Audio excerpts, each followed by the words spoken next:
Ilmu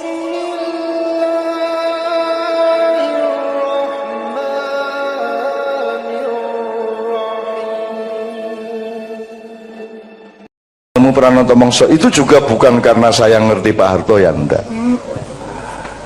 Cuman ketika saya ngobrol sama Pak Harto, saya melihat ada 2 poin itu yang paling menjadi landasan dia di dalam memerintah. Tapi keawetannya Pak Harto 32 tahun itu juga tidak semata-mata karena ilmu Pranoto Mongso dan ilmu Katuranggan, tetapi pasti variabel apapun asalnya dari 2 itu. Katuranggan itu artinya dia mengenali setiap yang bekerja bersamanya, calon menterinya piye, cocoke sopo, sak piturute, maka permanen. Maka setiap menteri dia selama Orde Baru dulu dikenal orang semuanya. Benci pun kayak apa tapi orang kenal. Sekarang tidak kenal toh. Menkominfo sopo? Orang ngerti toh gue? Orang ngerti saiki. Mensesnek sopo? Ono per Mensesnek. Aku jarang ngerti ono pora. Jadi sekarang itu sudah tidak ada artinya semua itu. Nah di zaman Pak Harto serius deh, ilmu Katuranggan adalah mengenali watak setiap orang, ya. Jadi tidak hanya ekspertasi kependidikannya, tapi juga watak dan kepribadiannya, kecenderungan budayanya, ya. Terus apa namanya, bahkan dalam tanda petik nasibnya, hokinya, lucknya, apa jenis keberuntungannya. Itu coba dikenali. Bahwa tidak tepat enggak apa-apa, tapi itu kita raba semuanya. Nah itu ilmu Katuranggan, Dek. Ilmu Katuranggan itu harus dikenali oleh setiap orang tua yang punya anak. Anakmu bukan anakmu, kata Khalil Gibran, Khalil Gibran ya Pak ya. Khalil Gibran, mergo kowe macane saka bahasa Inggris diterjemahke, akhirnya kowe Khalil Gibran ngono to. Wong Inggris ki jan kualik-walik. Khalil Kahlil. Ada petinju kickboxer namanya Ngimbi gitu ya, dari Nigeria. Penyiar mesti Negimbi ngono kae, Negimbi. Walah Ngimbi. Negimbi ora iso deh. Jadi mesti diwolak-walik itu Khalil Gibran. Jadi anakmu itu adalah ciptaan Allah dan Allah punya konsep tentang anakmu. Itu namanya Katuranggan. Nah, anakmu sendiri cari siapa dia, maka dia meneliti lingkungannya, meneliti dirinya, dia bercermin, ya, dia lihat dirinya, lihat lingkungannya, lihat dirinya, terus menerus berdialektika. Nah dia bercermin mencari dirinya sendiri. Jadi anak itu meneliti dirinya, karena dulu dia punya perjanjian sama Allah, ya, sebelum lahir gini, begitu lahir dia dibikin lupa menurut Sabrang. Nah maka begitu bayi lahir dia mulai meneliti, mengenali, oh ini ibunya, oh ini udara, oh ini panas, oh ini dingin, dan seterusnya. Itu namanya ilmu Katuranggan, mengenali diri. Nah orang tua jangan mendidik anaknya seolah-olah dia adalah miliknya dan menjadi bagian dari obsesi orang tua. Nanti kalah hebat dari aslinya loh. Kalau anakmu itu ayam, jangan dibebek-bebekkan karena kebetulan yang populer bebek, kan gitu. Maka anakmu kamu rubah jadi bebek. Jadi pendidikan di dunia ini memang gitu. Jagung di kacang-kacangke, kacang di jagung-jagungke, bahkan kabeh dadekke sak jenis. Cita-citanya sama, ya toh. Fakultas yang populer apa, yang paling laku apa, itu kan menunjukkan bahwa orang tua yang punya anak itu yang mengatur anaknya dan mencetak anaknya sesuai dengan obsesi atau nafsunya orang tua. Fuad itu orang yang betul-betul orang duwe iki lah, orang duwe ambisi, dadi dekan iki ya sendelik. Ojo nganti ngerti aku, ojo nganti ngerti ibu dan keluarga, dan setelah jadi dekan selesai baru saya tahu dia jadi dekan. Iki pokoke wong anu iki, wong rada jin lah. Atau ndelik-ndelik gitu ya. Nah, gini teman-teman sekalian. Kiai Kanjeng keliling ke 5 provinsi atau 6 provinsi ya di Mesir. Ketika kami sampai ke Ismailia, kan pokoknya yang memberi pengantarnya Cak Fuad, yang memimpin acara Cak Fuad. Karena saya kan tidak begitu bisa bahasa Arab karena saya lebih pintar bahasa Inggris. Kalau pas di Arab ngomong begitu, kalau pas di Inggris saya balik. Saya lebih pintar bahasa Arab daripada bahasa Inggris kan gitu. Nah, begitu selesai di tengah-tengah acara, Gubernur Ismailia itu naik panggung langsung dan minta mikrofon dan langsung mengumumkan, saudara, saya minta besok semua aparat yang mengurusi pendidikan kumpul di kantor gubernur, karena saya malam ini merasa malu. Saya orang Arab, dia bilang, kita semua orang Arab, dan kita kalah bahasa Arabnya dengan tamu kita dari Indonesia yang dimaksud Cak Fuad. Padahal tamu kita itu tidak pernah sekolah di Arab. Jadi mulai besok kita harus mengadili diri kita sendiri. Kenapa kita kok kalah bahasa Arabnya? Karena orang Mesir kan terbiasa Arab Amiyah, sementara Cak Fuad kan tidak ngerti Amiyah. Amiyah itu Arab pasaran. Tuh. Nah, Arabnya Cak Fuad Arab Fuskah gitu ya. Jadi ini contoh aja. Jadi sekarang untuk mengetahui seberapa tingkat dalam tanda petik penguasaan Cak Fuad kepada bahasa Arab itu, Anda lihat saya aja. Aku iki sing cetha orang iso bahasa Arab di pesantren mingrong tahun seprapat diusir, dan itu belum sampai balaghah, belum sampai apa-apa, cuman ngapalin mahfudhot sama hadis beberapa dan mutolaah dasar dah. Tapi saya kan actingnya seperti bisa bahasa Arab, Mas. Kan seolah-olah saya itu paham bahasa Arab. Itu karena saya dekat Cak Fuad, itu masalahnya. Jadi pokoknya kerungu-kerungu ngene tak pamer arek-arek peti karo aku wis lumayan gitu. Nah, saya dengan kemampuan teaternya kan iso acting ning ngarepmu koyo aku ngerti-ngerti ngono kae. Yang penting tidak salah kan gitu. Itu satu. Jadi saya bersyukur dan saya gembira sekali Cak Fuad dihibur Allah keliling dunia terus menerus, dan ini baru aja dari Kuala Lumpur, dari Spanyol, dari Swiss, dari mana-mana lah wis. Iki Cak Fuad iki ngalahno presiden sesuai iki nang luar negeri terus ya apa ceritane gitu. Dan tidak pernah laporan Cak Fuad itu. Tidak pernah bangga ke luar negeri, tidak pernah bilang di sini saya acara begini, tidak tahu. Jadi Mak Iyah ini bingung. Cak sampean mbok ngekei apa lah? Di sana ada ini, ada diskusi ini, mbok gitu loh. Supaya bisa diketahui oleh teman-teman Mak Iyah di web apa di mana gitu. Cak Fuad tidak pernah. Dia juga tidak merasa bahwa itu penting gitu kan enggak. Jadi Cak Fuad ini melaku menurut. Dan pedoman beliau kan angka 7. Karena lahirnya tanggal 7 bulan 7 tahun 47 kan gitu. Maka Cak Fuad itu selalu merasa aku pitu ae, gak usah 8, gak masalah. Pitu ae lah. Jadi sedemikian rupa tawaduknya Cak Fuad terhadap Allah dan terhadap hidupnya sendiri sehingga wes lah ngono-ngono wae. Sementara kan kalau saya ke Amerika kan langsung pasang status sedang sarapan sama Obama. Wah, gitu. Ada temannya Cak Fuad yang tiap hari ganti status. Ono kuwi konjone Pak Mustafa kuwi. Bondino broadcast SMS, WA, BBM broadcast, mohon doa saya sedang makan malam dengan Raja Brunei di sini. Terus menene mohon maaf saya sedang diskusi tentang apa di Filipina. Pokoknya bendino ngono kuwi. Itu sampai bosan, sampai dibales saya sedang angkringan gitu kan.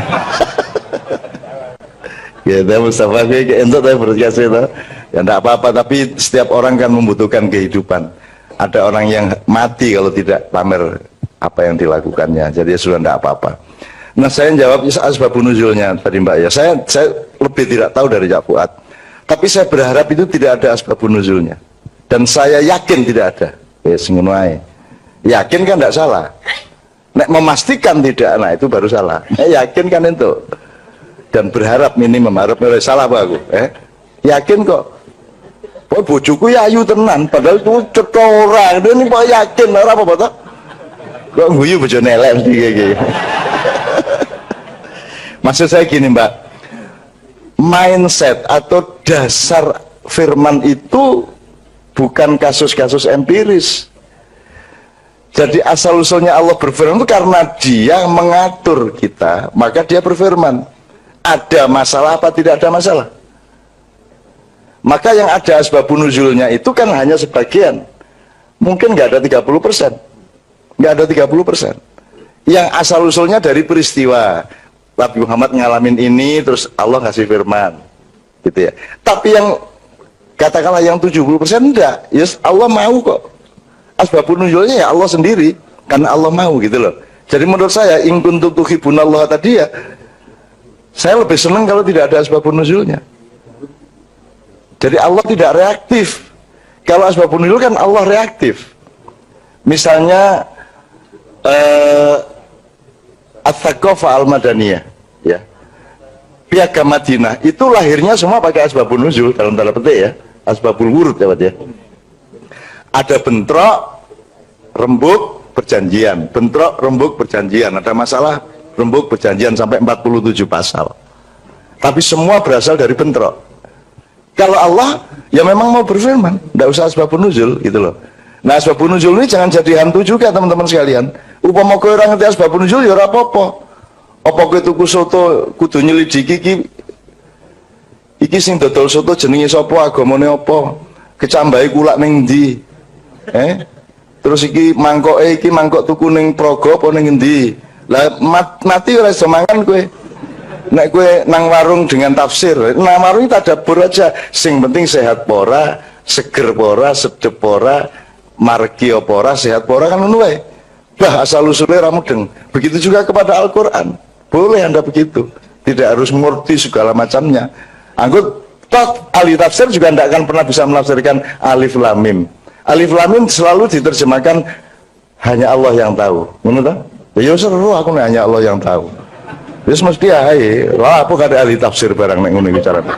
Ya ta? Ya sing ngerti nek. Ya ero aku ya jan ya ero rek. Nek wallahu alam ya ero kabeh. Iki Kanjeng ini ke Mesir angger mulai bahasa Arab sidik-sidik ya rada iso sidik sak kalimat dua kalimat ini jawab wong Mesir ya mung wallahu alam. Jadi aku takon bahasa Arab fushah rada tertib. Mereka kan tidak biasa neng toko gitu apa neng warung gitu. Kita mencoba bahasa Arab terus dia jawabnya nek ora wallahu alam ngono gitu. Nek sini sadaqallahul azim ngono kae. Kene iki arep praktek bahasa Arab dijawab sadaqallahul azim. Gitu teman sekalian. Jadi Anda jangan pusing sama asbabun nuzul, itu urusan para ahli tafsir. Dan kalau kita ngomong tadabbur itu yang langsung disarankan Allah, dianjurkan dan bahkan diwajibkan oleh Allah ya, karena kalimatnya kalimat perintah ya. Itu tidak menghalangi proses tafsir Muzammili untuk diterbitkan ya. Karena tafsir adalah bagian yang terpenting juga dari tadabbur. Kalau tafsir itu tulang berulangnya. Nek wong orang nganggo balungan kuwi nglemprek kaya sarung kan begitu. Jadi sangat penting tafsir Muzammili nanti kita tunggu terbitnya. Kira-kira gitu ya. Langsung kalau gitu samain aja sisan. Ilmu Pranoto Mongso itu juga bukan karena saya ngerti Pak Harto ya enggak. Cuman ketika saya ngobrol sama Pak Harto, saya melihat ada dua poin itu yang paling menjadi landasan dia di dalam memerintah.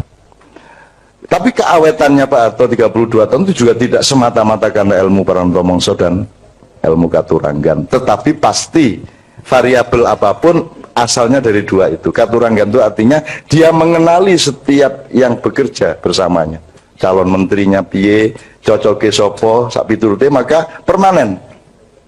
Maka setiap menteri selama Orde Baru dulu dikenal orang semuanya. Benci pun kayak apa tapi orang kenal. Sekarang tidak kenal toh. Menkominfo siapa? Orang ngerti toh gue? Orang ngerti saiki. Mensesnek siapa? Ono baru Mensesnek. Aku jarang ngerti ono pora. Jadi sekarang itu sudah tidak ada artinya semua itu. Nah di zaman Pak Harto serius deh. Ilmu Katuranggan adalah mengenali watak setiap orang. Ya. Jadi tidak hanya ekspertasi kependidikannya, tapi juga watak dan kepribadiannya, kecenderungan budayanya, ya, terus apa namanya, bahkan dalam tanda petik nasibnya, hokinya, lucknya, apa jenis, keberuntungannya, itu coba dikenali. Bahwa tidak tepat, enggak apa-apa, tapi itu kita raba semuanya, gitu loh. Kan ono wong sing ada orang yang pintar matematik tapi tidak suka, maka dia pergi ke yang lain. Ada orang yang suka matematik tapi dia tidak berbakat matematik. Itu salah satu ujian Allah dan kemesraan Allah dengan kita. Maka kita jangan pusing-pusing juga, gitu loh. Maksud saya, ya sudah ngikut aja, ya sudah ngikut. Anak saya pintar matematika, nomor 1 di sekolahnya, tetapi dia tidak begitu kerasan. Kalau dia diikutkan lomba, dia selalu berdoa mudah-mudahan tidak usah menang ya gitu. Apa nek menang, wongku repot, wongku nang kota madya baru kui provinsi nasional, wah repot itu nanti. Malah ngono kuwi. Iya aku. Jadi aku arep bangga sithik ngono ra iso. Siapa ranking 1? Aku takon, kalau bisa jangan saya lah. Ngono kuwi jawab anakku. Coba kan. Nomor 1 saya lah jadi wong tua ya sok-sok pengen bangga-bangga sithik. Tapi saya juga senang dengan jawaban itu. Ternyata dia berdaulat atas kehidupannya. Ternyata dia mengatur dirinya. Dia tidak terikat oleh menjadi menang atau menjadi kalah. Gitu loh. Jadi rasa tak wurui ternyata wis ngono kuwi anakku. Gitu. Jadi nek selalu ngaku bodoh, selalu ngaku nggak ngerti dan seterusnya. Gitu. Nah, itu ilmu katuranggan, Dek. Ilmu katuranggan itu harus dikenali oleh setiap orang tua yang punya anak. Anakmu bukan anakmu, kata Khalil Gibran, Khalil Gibran ya Pak ya. Khalil Gibran, mergo kowe macane saka bahasa Inggris diterjemahke, akhirnya kowe Khalil Gibran ngono to. Wong Inggris ki jan kualik-walik. Khalil Khalil. Ada petinju kickboxer namanya Ngimbi gitu ya, dari Nigeria. Penyiar mesti negimbi ngono kae, negimbi. Walah ngimbi. Negimbi ora iso deh. Jadi mesti diwolak-walik itu Khalil Gibran. Jadi anakmu itu adalah ciptaan Allah dan Allah punya konsep tentang anakmu. Itu namanya katuranggan. Nah, anakmu sendiri cari siapa dia. Maka dia meneliti lingkungannya, meneliti dirinya. Dia bercermin, ya. Dia lihat dirinya, lihat lingkungannya, lihat dirinya, terus menerus berdialektika. Nah, dia bercermin mencari dirinya sendiri. Jadi anak itu meneliti dirinya. Karena dulu dia punya perjanjian sama Allah, ya sebelum lahir gini. Begitu lahir dia dibikin lupa menurut Sabra. Nah, maka begitu bayi lahir dia mulai meneliti, mengenali. Oh ini ibunya, oh ini udara, oh ini panas, oh ini dingin dan seterusnya. Itu namanya ilmu katuranggan. Mengenali diri. Nah, orang tua jangan mendidik anaknya seolah-olah dia adalah miliknya dan menjadi bagian dari obsesi orang tua. Nanti kalah hebat dari aslinya loh. Kalau anakmu itu ayam jangan dibebek-bebekkan. Karena kebetulan yang populer bebek. Kan gitu. Maka anakmu kamu rubah jadi bebek. Jadi pendidikan di dunia ini memang gitu. Jagung di kacang-kacangke, kacang di jagung-jagungke, bahkan kabeh dadekke sak jenis. Cita-citanya sama, ya toh. Fakultas yang populer apa, yang paling laku apa, itu kan menunjukkan bahwa orang tua yang punya anak itu yang mengatur anaknya dan mencetak anaknya sesuai dengan obsesi atau nafsunya orang tua. Didelok diamati arek kita diopo ya opo. Termasuk banyak orang sudah mulai mengeluh kok anake cak nun sing wedok ora jilbaban. Gitu kan. Kowe engko kaget dhewe lho suatu hari. Wes tau gue kita tenang wae. Mbak Novia itu ketika kawin sama saya 2 tahun juga tidak jilbaban dan saya tidak pernah menyentuh. Menyentuh, ya menyentuh lah. Maksud saya tidak pernah ngomongin soal itu. Nggak pernah saya, nggak pernah menyuruh dia berjilbab. Karena saya tidak mau dia berjilbab karena saya tidak mau berjilbab karena teman-temannya, saya tidak mau dia berjilbab karena yang bukan Allah. Yang penting saya proses, saya dorong terus uluhiyah di dalam dirinya, dialektika dengan Allah, itu saya proses terus sampai akhirnya dia pasti punya cita-cita sendiri, cuman dia butuh proses budaya, butuh momentum hidayah, butuh tahap-tahap gimana dia akan, kalau sudah mengambil keputusan dia akan mantap semantap-mantapnya. Yang begitu. Setelah 2 tahun Mbak Novia baru pakai jilbab. 2 tahun dan saya tidak pernah, ketika dia pakai jilbab saya juga tenang aja, enggak pakai saya juga tenang aja. Biarin aja. Wong dia urusan sama Allah kok, sendiri kok, enggak sama saya kok gitu. Bahwa aku dionanake wong ya mengurangi dosa seperti Gus Dur tadi tuh. Kalau belok sedikit ke Gus Dur, teman-teman sekalian, saya bersyukur bahwa saya itu orang yang mungkin sangat lemah ya dibanding Gus Dur. Gus Dur orang yang sangat kuat. Saya itu orang lemah. Hati saya lemah gitu ya. Jadi saya tidak kuat menanggung seperti yang ditanggung oleh Gus Dur. Gus Dur itu tidak hanya difitnah orang, tapi dibesar-besarkan melebihi dirinya. Gitu loh. Jadi kasihan juga sama Gus Dur saya. Dan ini kudu ngono kuwi, neng kok konok-konok ke. Ini tak buka oke banget jane. Mesake jane Gus Dur. Jadi aku sering sowan. Gosakno sampean niku gosak ngono. Dia pasti gede-gede kira karu-karuan. Sudahlah, orang itu ndak ada gede, ndak ada kecil. Semono ya, semono ora masalah, dan itu tidak berarti Anda lebih kecil dari orang lain. Itu loh. Ulo sawa karo ular kobra ya dewe-dewe, orang njur kok bandingke. Orang njur nek wedhus kalah gede karo gajah. Ya ora gajah ya semono kuwi, wedhus ya semono kuwi. Wong kowe laler sama macan aja menang laler kok. Aja njur bagusi kowe dadi macan, aku macan. Nek kowe dileboni laler motor, aku ingin nangkep laler siji ora iso. Ayo nek ono kapan-kapan perlombaan po. Kontes menangkap lalat, mesti ono pemenangnya to. Ngene syaratnya nganggo lonetik ngene iki. Nek ora lalat anu wis nyamuk apa lemut nyamuk set ngene. Karena saya melihat pertunjukan itu dulu, saya pernah melihat pertunjukan kakek saya yang dari ibu itu nyekeli lamuk ini, tes kena ini, apa tenan nganti saiki aku ngene gak kena malah kena anune bojoku. Alah itu. Yesus. Betul.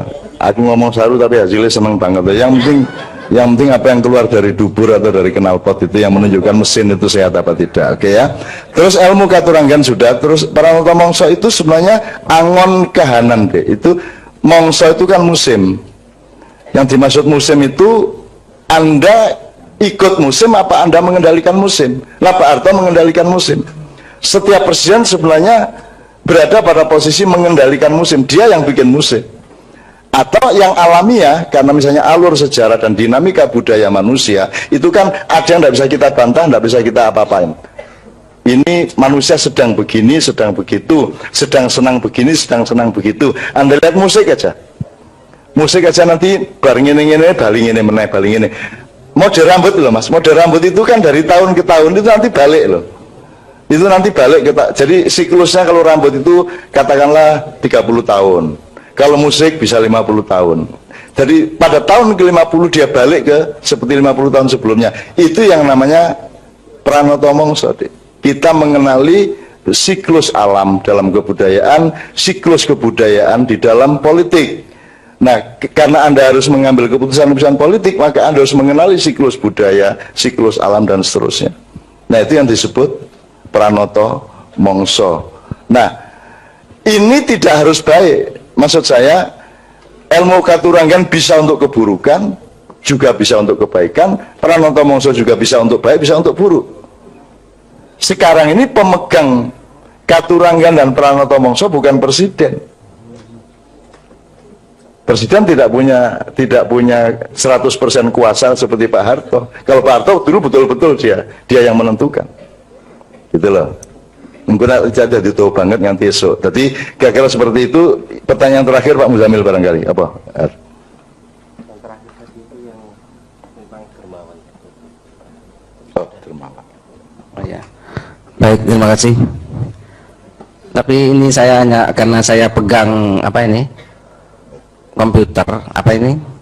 HP yang ada kitab kuningnya banyak. Ini saya lihat ya buat asbabun nuzulnya apa kul in kuntum tuhibbunallaha fattabi'uni itu. Jadi dalam tafsir Al-Wasid ya, tafsir Al-Wasid karangan Al-Wahidi itu disebutkan bahwa latar belakang turunnya ayat itu, jadi Nabi Muhammad itu datang ke Masjidil Haram, kemudian beliau menjumpai orang-orang Quraisy itu sedang menyembah berhala gitu ya Pak.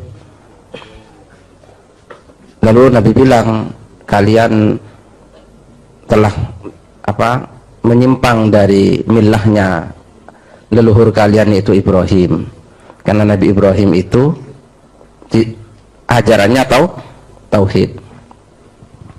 Nah, maka orang-orang Quraisy menjawab, saya Muhammad menyembah berhala ini karena saya cinta kepada Allah.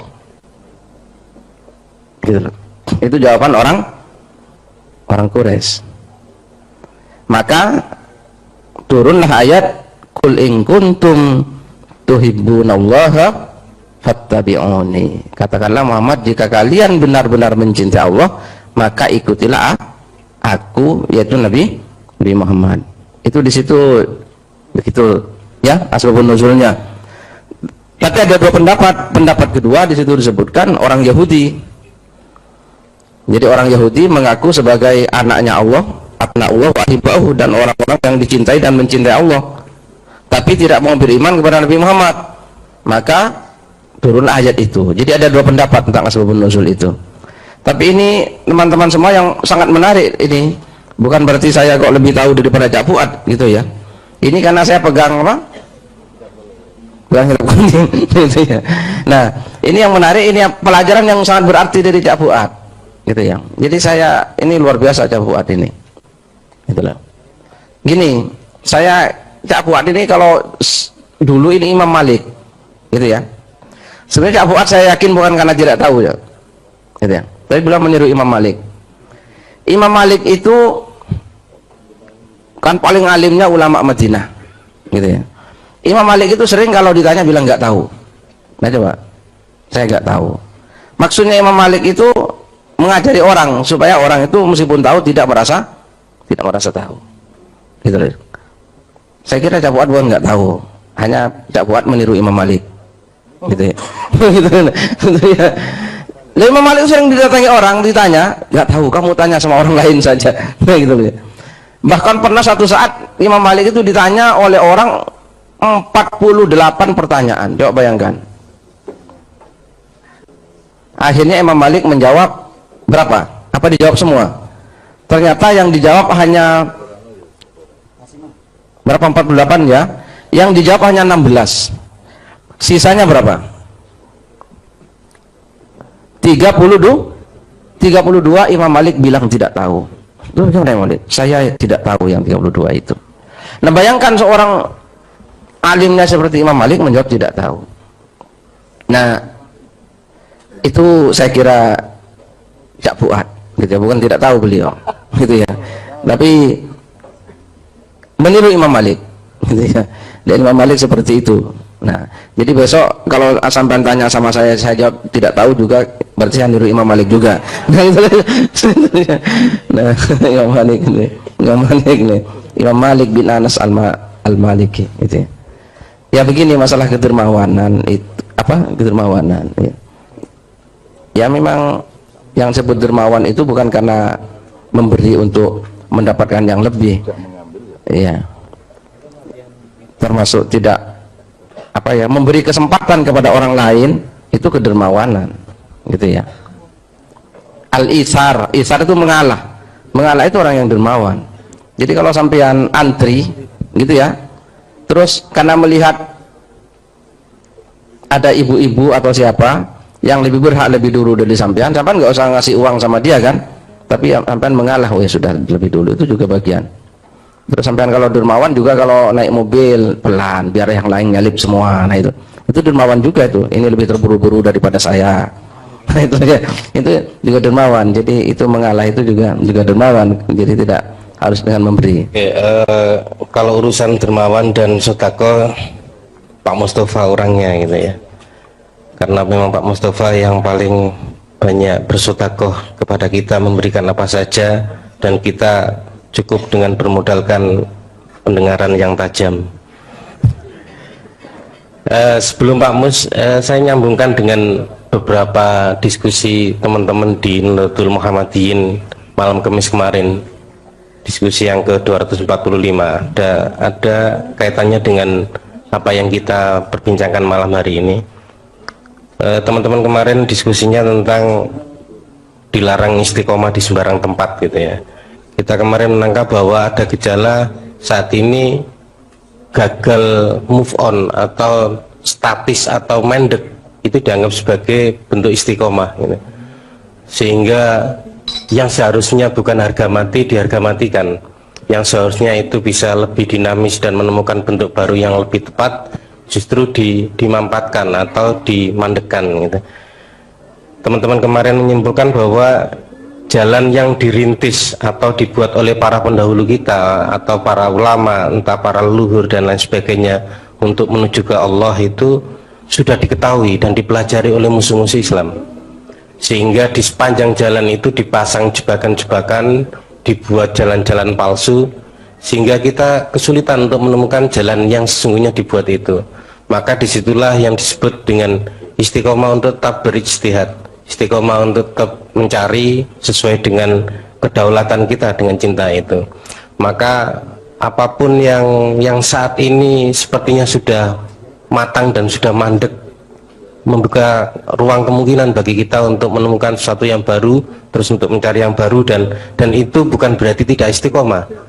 Istiqomah itu pada dasarnya, pada paradigmanya, tapi metodologi dan strategi harus tetap dinamis.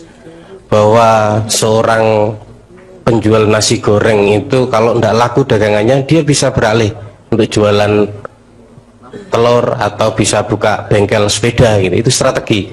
Tapi dasarnya atau paradigmanya adalah mengabdi pada Allah melalui kecukupan nafkah untuk anak istri. Tapi strateginya bisa berganti. Bahkan dalam segala macam urusan, kalau memang sesuatu itu sudah nggak tepat dan menimbulkan kemudaratan, bukan berarti istiqomah kita untuk tetap menjalaninya. Tidak ada yang harga mati, tapi harga hidup. Itu yang didiskusikan teman-teman kemarin, dan melalui tadabbur kalau di dalam Al-Quran itu di surat Muhammad justru, maka apakah mereka tidak mentadabburi Al-Quran? Apakah hati mereka terkunci? Dikaitkannya tadabbur justru bukan dengan akal pikiran, tapi lebih ke hati. Kemudian di surat An-Nisa, maka apakah mereka tidak memperhatikan Al-Quran, atau apakah mereka tidak mentadabburi Al-Quran?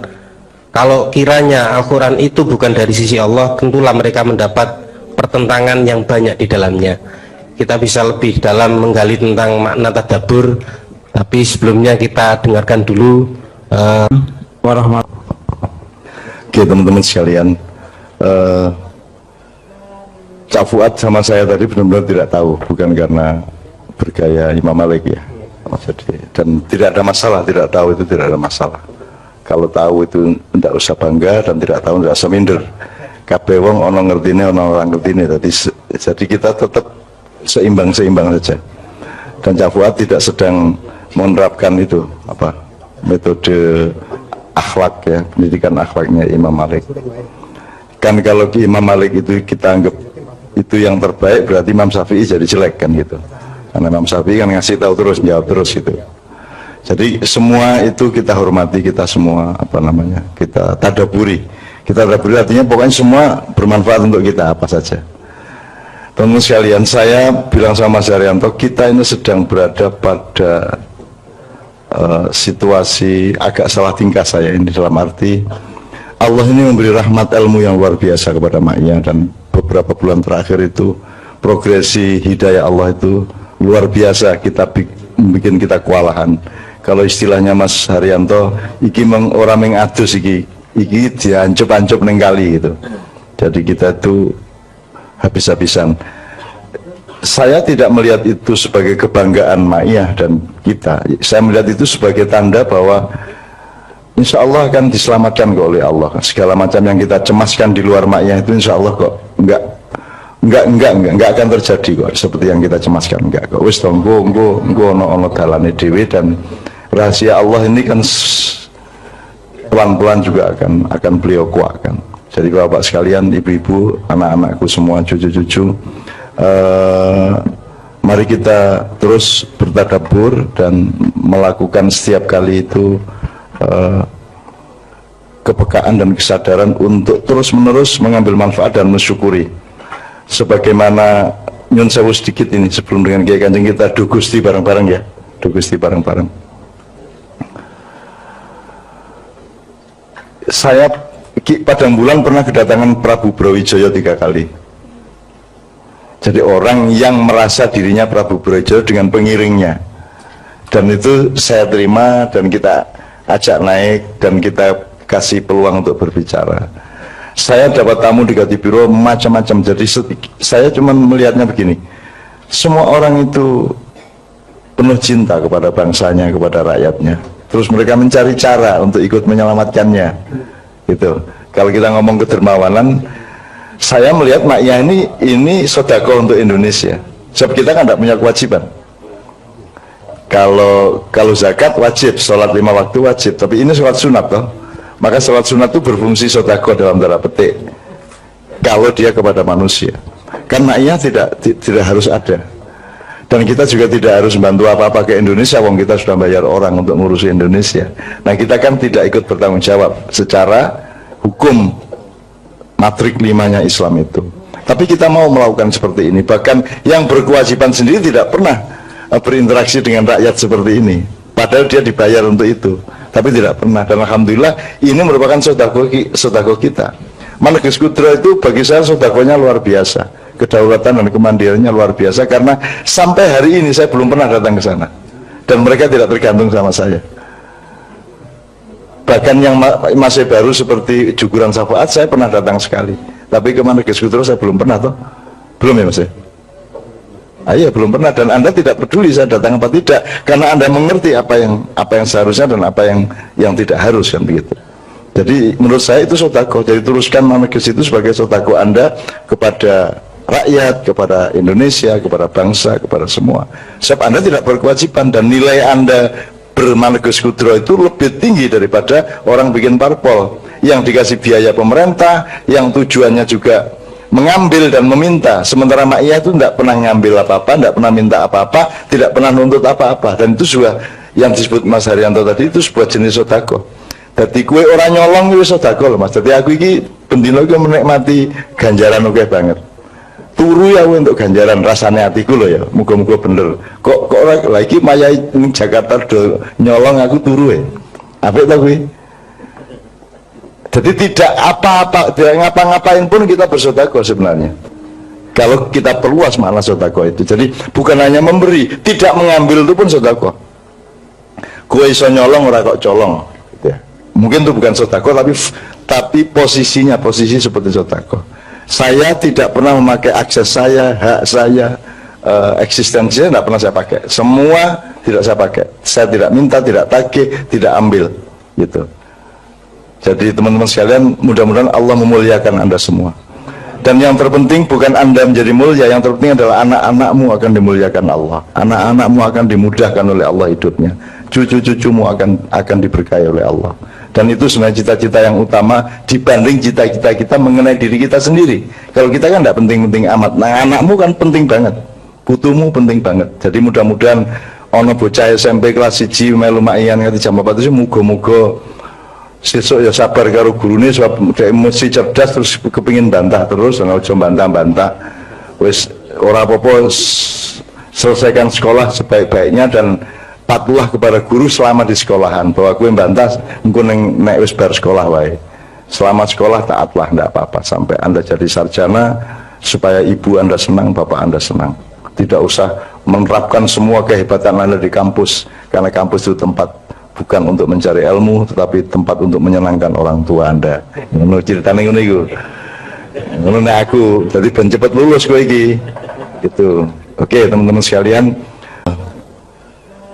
Cak Fuad sama saya tadi benar-benar tidak tahu, bukan karena bergaya Imam Malik ya. Jadi, dan tidak ada masalah, tidak tahu itu tidak ada masalah. Kalau tahu itu tidak usah bangga, dan tidak tahu tidak usah minder. Kabeh wong ono ngertine, ono orang ngertine. Jadi kita tetap seimbang saja. Dan Cak Fuad tidak sedang menerapkan itu apa metode akhlak ya, pendidikan akhlaknya Imam Malik. Kan kalau Imam Malik itu kita anggap itu yang terbaik, berarti Imam Syafi'i jadi jelek kan gitu. Karena Imam Syafi'i kan ngasih tahu terus, jawab terus gitu. Jadi semua itu kita hormati, kita semua apa namanya, kita tadaburi. Kita tadaburi artinya pokoknya semua bermanfaat untuk kita apa saja. Teman-teman sekalian, saya bilang sama Mas Haryanto, kita ini sedang berada pada situasi agak salah tingkah saya ini, dalam arti Allah ini memberi rahmat ilmu yang luar biasa kepada Ma'iyah, dan beberapa bulan terakhir itu progresi hidayah Allah itu luar biasa, kita bikin kita kewalahan. Kalau istilahnya Mas Haryanto, iki orang mengadus iki diancep-ancep neng kali gitu. Jadi kita itu habis-habisan. Saya tidak melihat itu sebagai kebanggaan Ma'iyah dan kita. Saya melihat itu sebagai tanda bahwa insya Allah akan diselamatkan kok oleh Allah. Segala macam yang kita cemaskan di luar Ma'iyah itu insya Allah kok enggak akan terjadi kok seperti yang kita cemaskan, enggak kok. Wis tonggo ono dalane dhewe, dan rahasia Allah ini kan pelan-pelan juga akan beliau kuatkan. Jadi bapak sekalian, ibu-ibu, anak-anakku semua, cucu-cucu, mari kita terus bertadabbur dan melakukan setiap kali itu kepekaan dan kesadaran untuk terus-menerus mengambil manfaat dan mensyukuri. Sebagaimana nyun sewu sedikit ini sebelum dengan Kiai Kanjeng kita do Gusti bareng-bareng ya, do Gusti bareng-bareng. Saya Padang Bulan pernah kedatangan Prabu Brawijaya 3 kali. Jadi orang yang merasa dirinya Prabu Brawijaya dengan pengiringnya, dan itu saya terima dan kita ajak naik dan kita kasih peluang untuk berbicara.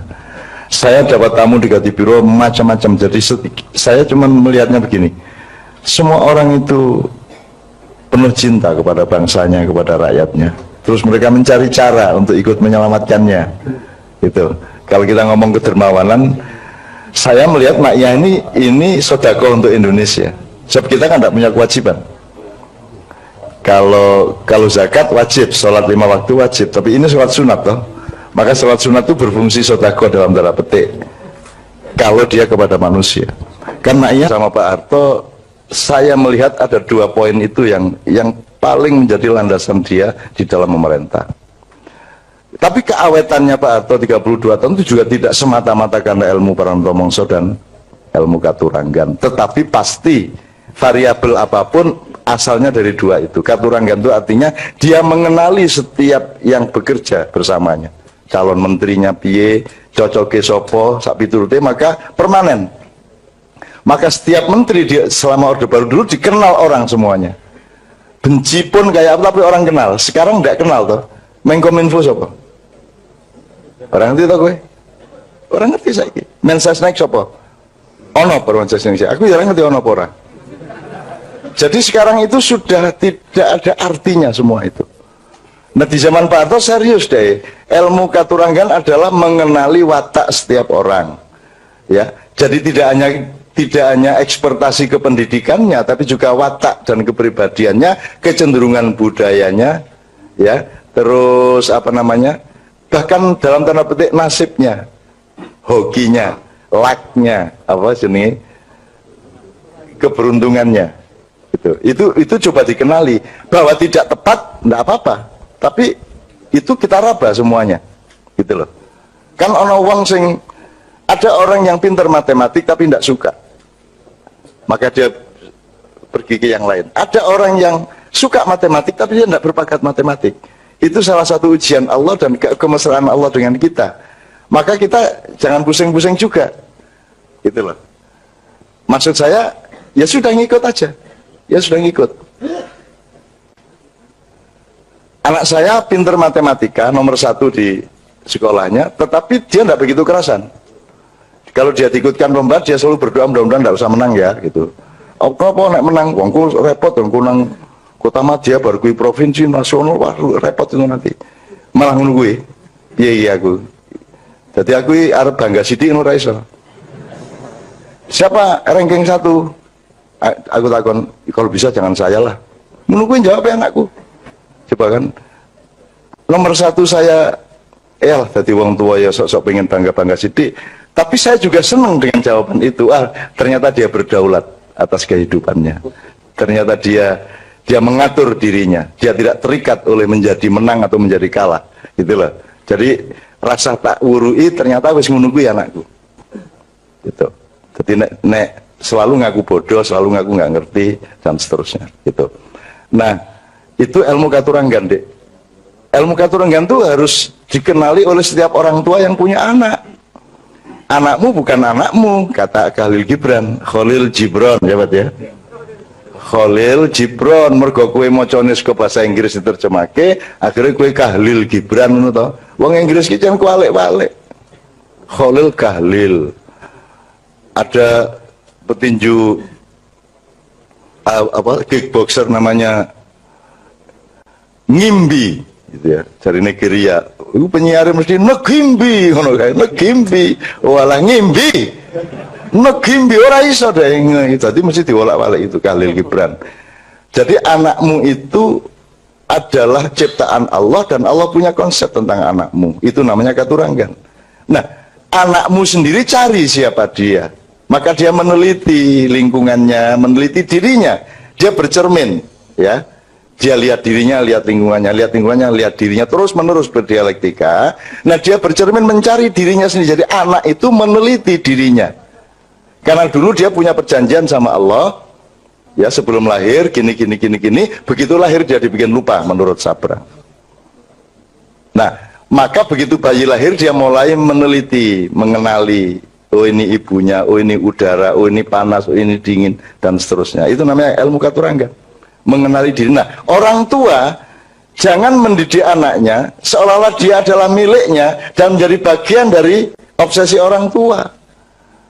Nanti kalah hebat dari aslinya loh. Kalau anakmu itu ayam, jangan dibebek-bebekkan. Karena kebetulan yang populer bebek.